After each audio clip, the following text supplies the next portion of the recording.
Саламатсыңар окуучулар.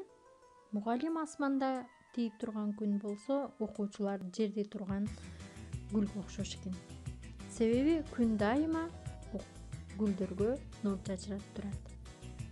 Жана ошондой эле мугалим дагы окуучуларга дайыма билимин берет. Саламатсыңар балдар.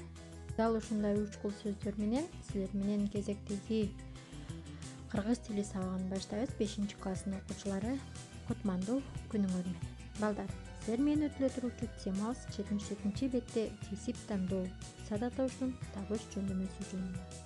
Табыш жөндөмөсү жөнүндө айтып кете турган болсок, табыш жөндөмөсү кыймыл-аракетти багытталган затты билдирип туруп, кимди эмнени деген суроолорго жооп берет. Балдар, 52-көнүгүдө берилген текстке көңүлүбүздү бурабыз. Менин аты жөнүм Кадырбек уулу Бектур. Мен кыргызмын. Кыргызстандын жаранымын. Мен 5-класста окуйм.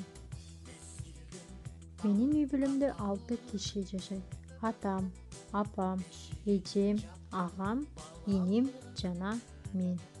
Деп Бектур өз аңгемесин мындайча баштайт. Менин атам аскер кызматында иштейт.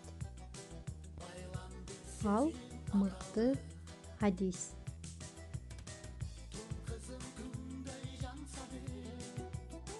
Апам болсо фермада башчы болуп иштейт. Ал эми эң улуу агам, ал Кыргызстан менен Казакстан элчилигинде котормочу.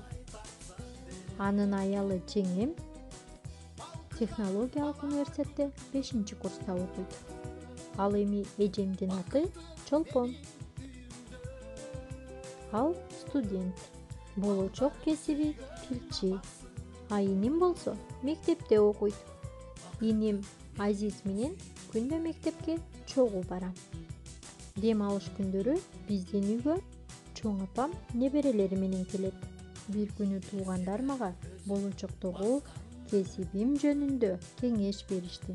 Балдар, силер Бектурга кандай кеңеш берет элеңер? 53-көнүгүдө көпчектердин ордуна өз оюңарды жазып мага жөнөтөсүңөр.